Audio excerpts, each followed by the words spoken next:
But it's an interesting question. So no, I don't believe that like killing animals can forgive your sins or anything like that. But I do think it's interesting that so many cultures have engaged in some kind of sacrifice. And again, I think it's because there's a human instinct to seek truth that's being misappropriated. We know some sacrifice is necessary. It can point us towards the sacrifice of Christ on the cross, but killing a chicken or goat or cow is not going to do anything for your soul. It's not going to save you. But what if your sins? What if the issue is that we haven't sacrificed enough chickens? I think they've thought that many times throughout history. Well, that's the problem, Sam, is there's never enough chickens, right? No, but like the factory farming is we need to get to 10 billion chickens sacrificed. So it's just like, and finally, God will going. Listen. Oh, geez, I don't even. Sorry, we're on it. I understand the idea of sacrifice because personal sacrifice. I won't eat the sugary thing because tomorrow I'll feel better and stronger. That sacrifice then can permeate into the macroscopic metaphor of like, now if I ruin other things, but like when you kill a chicken, you're not losing anything. The chicken's the one losing it. Well, so but if that's your only wealth, I guess if it's it's your livestock, it's because you have to kill the chicken and then its heart to gain its courage. But it was always killing. It wasn't like I burned down my house as my sacrifice. It was always killing something. Well, I know not always. Yeah. Often... No. You're right. There's something interesting about that. If I had to guess, and this is just me spitballing right now, but I think it's because, as human beings, we know we've betrayed. We know we've betrayed our Creator in grievous enough ways that something has to die. I actually think that that's the case. We know that we have done wrong in such ways that specific actions, sacrificing or doing some small penance, we know that something about that isn't enough. And again, that's, Christ willingly offered himself up on the cross for our sins. So there was a death and then there was a resurrection. But if I had to guess why so many cultures throughout history sacrificed animals, it's because we know we have done so wrong that something needs to die. It's not just enough to make some kind of financial restitution. So they're proxying killing something else instead of themselves as the sacrifice. They're like, look, God's going to kill something. And let's just decide for God what it's going to be. I don't even know if it's that. I think it's like just trying to make sense of it. It's like, man, I know I've done really bad things. I don't know how to make up for this. And then, but something has to die. And maybe you're right. That part of it is like, well, I don't want to die. Maybe part of it is, well, there's like good God can use me for if I don't die. But yeah, I do think it's something in that category. I think it's something in that category of I've messed up. And it's not enough to just say sorry. Humans began sacrificing animals around 10 to 12,000 years ago. Oh, right. The practice emerged as part of the Neolithic Revolution when people domesticated animals and plants. Archaeological evidence from sites like Göbekli Tepe show ritual feasting with wild animal bones evolving into deliberate sacrifices of domesticated sheep, goats, and cattle by 8,000 BC. That's pretty much the dawn of recorded human history after that giant global flood 12,000 years ago that decimated Atlantis, and they all fled... came to Göbekli Tepe, and that's where they brought like the remaining knowledge is like this temple. I want to just stress how offensive the term BCE and CE are. I agree. I totally agree. And I'll tell you what, because it's basically putting like plastic wrap over what we actually like the fact that there is a BC and AD, and then just saying we're going to continue that, but we're going to call it BC and CE, and it's like, but yes, the common era.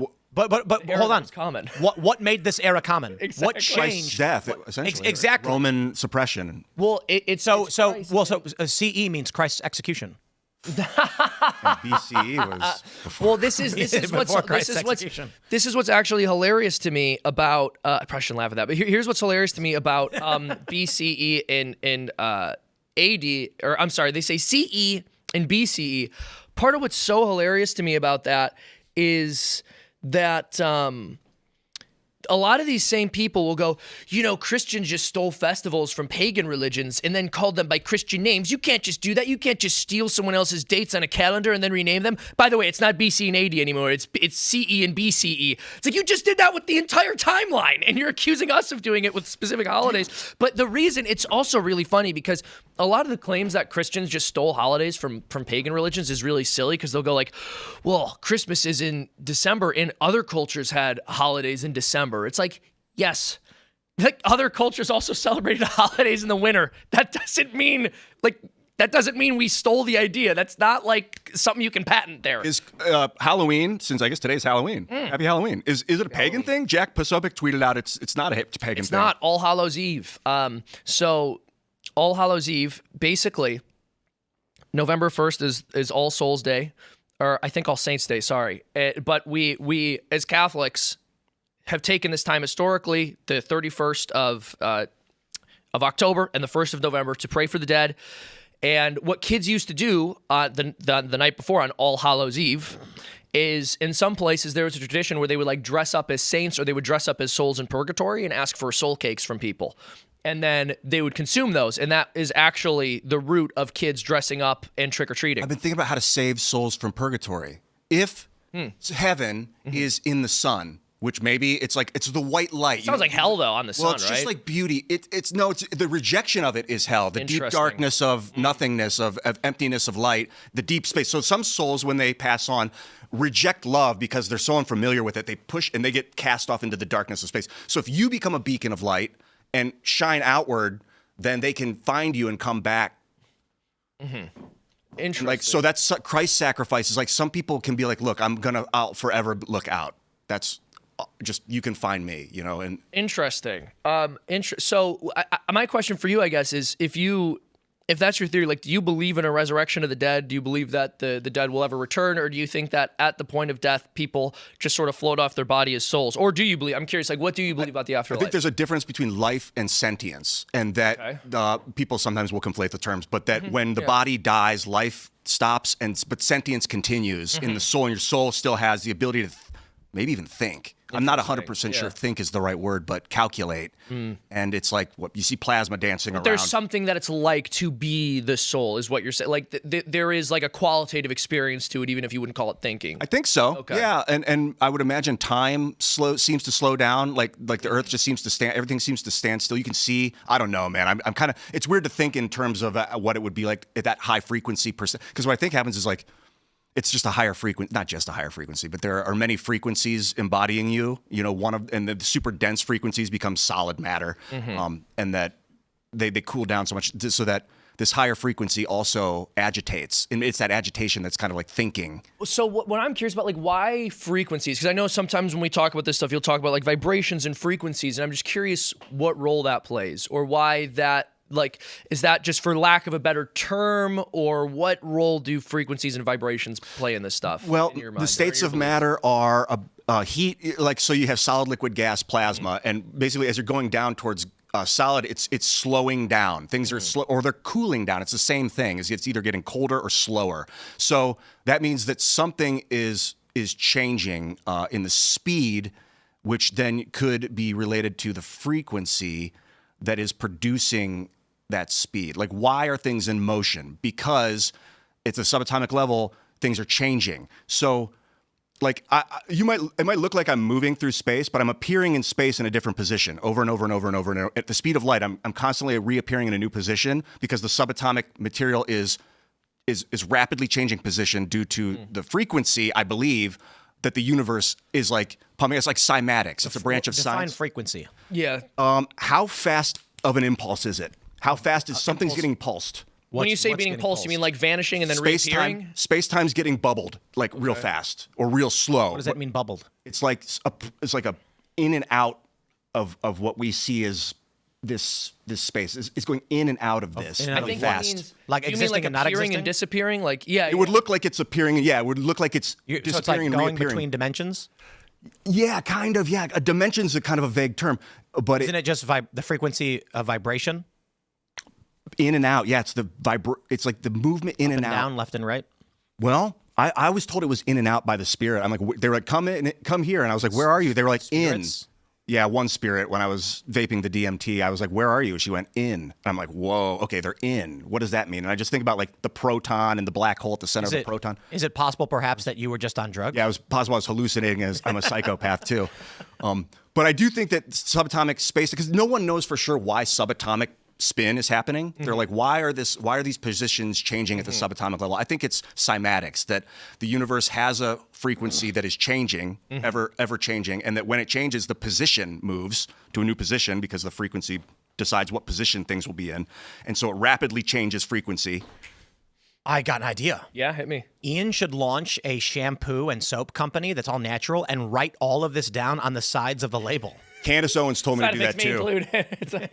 No, That's a just good idea. All of Ian's ideas should be written on the side of his shampoo bottles. All right, will you guys buy my shampoo? Because if you like the idea, put a 1 in the chat. You know what's really funny is there's this meme where it's like someone said, what if the only true religion is the incoherent scribblings on the side of the Dr. Bronner's shampoo bottle? But liberals had that, and the response was, that's Christian scripture. This is that's hilarious. Did he put like a Bible verse there and they called it's just loaded with like Bible verses. This is my problem with religion is I feel like the liberals were like, what if this is the only religion? And people are like, Yeah, the one that got written down. But Tim, what if the words of the prophets were written on the subway walls, in tenement halls, and they echoed in the sound of silence? Have you considered the possibility? I think Judaism and Christianity... I'd be concerned about people bowing and praying to the neon god that they've made instead. I mean, the sign would flash out its warning, so they knew what they were getting into.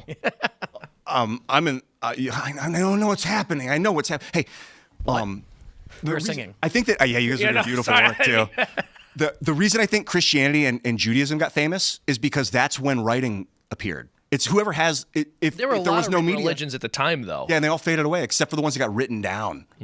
I think the others got written down, right? Because we're able to study ancient Egyptian ruins and see what some. Yeah, but also like we've written down a bunch of dumb ones too, like the fact that there's people who believe there's an ice wall beyond it is Tartaria. But that's true. They should not have written that down. It's a fun movie. It is a fun movie. Right now, the people in Tartaria are watching this and laughing. But like, God, we're their reality show. All the religions have got to be right. All the religions are pointing towards something that's true. So I think that there's this old idea that in every heresy is a kernel of truth.